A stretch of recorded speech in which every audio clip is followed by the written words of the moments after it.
আমার অনুসরণ করো। কার অনুসরণ? নবীর। কার অনুসরণ? নবীর অনুসরণ। আল্লাহরে যদি ভালোবাসো, এ দাবি যদি সত্য হয়, আমার অনুসরণ করো। আর আমার অনুসরণ যদি করো, আল্লাহ পাক বলেন, নবী শুনায় দেন, আপনার অনুসরণ যারা করবে আল্লাহ তাদেরকে ভালোবাসবেন। আর শুধুই ভালোবাসবেন না, তামাম জিন্দেগির সকল গুনাহ খাতা রব্বুল আলামিন মাফ করে দিবেন। জীবনের সব গুনাহ মাফ হয়ে যাবে যদি হুজুরের অনুসরণ করা যায়। বিশ্বকবি, কবি সম্রাট আল্লামা ইকবাল রহমাতুল্লাহ আলাইহি বলেছেন, কি মুহাম্মদ সে वफा तूने तू हम तेरे हैं, ये जहां चीज ही क्या लोह कलम तेरे हैं। মুহাম্মদ সাল্লাল্লাহু আলাইহি ওয়াসাল্লামের সঙ্গে মুহাব্বত জুড়ে দাও। আকাশ আর জমিন তো দূরের কথা, লৌহ কলম পর্যন্ত আমি আল্লাহ তোমার জন্য করে দেব। তুমি মুহাম্মদের হয়ে যাও সাল্লাল্লাহু আলাইহি ওয়াসাল্লাম। তার অনুসরণ করো, তার অনুকরণ করো জীবনের সব ক্ষেত্রে। ভাইরা মা, তিনি হচ্ছেন আদর্শ। ভালো করে শুনুন, এই পৃথিবীতে কোন পীর সাহেব, কোন খাজা বাবা, কোন মাওলানা সাহেব, কারো অন্ধ অনুকরণ করা যাবে না। যাবে চোখ বুঝে, চোখ বুঝে, বিনা প্রশ্নে, বিনা তর্কে যার অনুসরণ করতে হবে তিনি হচ্ছেন মুহাম্মদ রাসূলুল্লাহ সাল্লাল্লাহু আলাইহি ওয়াসাল্লাম। বিনা প্রশ্নে।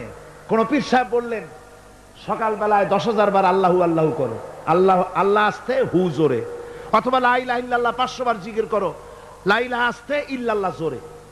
আর ইল্লাল্লাহ কোন কোন মুরিদরা তো এত জোরে করে তাতে কলব থাকলেও পারে, গেলেও পারে।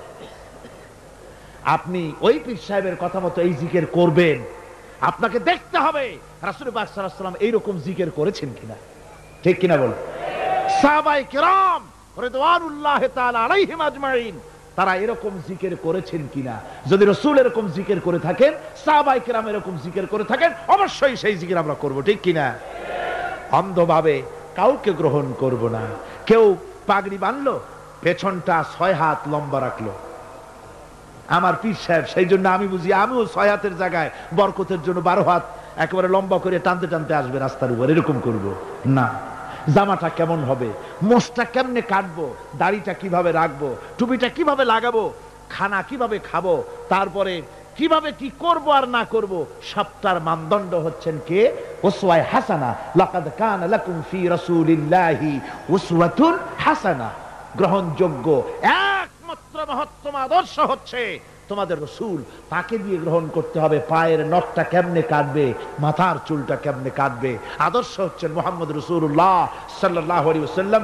ওই রাসূলের অনুসরণ অনুকরণ করে কোন পীর সাহেব, কোন মাওলানা সাহেব যদি বলে, তাহলে তাকে অনুসরণ করা যাবে। তবে মিলায় দেখতে হবে যে কথা ঠিক আছে কিনা, উনি যা বলছেন, উনি যা করছেন ওইটা ঠিক আছে কিনা। তাহলে তা না হলে ধোকায় পড়ে যেতে হবে। কি যে পড়তে হবে?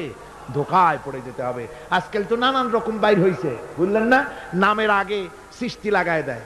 ওই যে ঢাকার কাছে এক জায়গায় একটা সদরদ্দি সৃষ্টি হইল, তারপরে তাকে উঠায় দেওয়ার জন্য কত সংগ্রাম হলো, কত মানুষ মরলো। আপনারা পত্রিকা পড়েন না? সে বলেছে রোজা না রাখলে চলবে, ইফতার আসরের সময় করলে হবে, আর রোজার দিন দুপুরের সময় চিড়ে টিড়ে খাইলে অসুবিধা নেই, বুঝলেন? যশোরে গেলাম, সেখানে শুনলাম সেই পাকিস্তান আমলে এক পীর নাকি আসছিল, এসে বলে গেছে, ভাই আসল পর্দা মনের পর্দা, এর থেকে বাইরের কোনো পর্দা না। লোক দেখা না পর্দারা করে লাভ কি? আসল পর্দা মনের পর্দা। তারপরে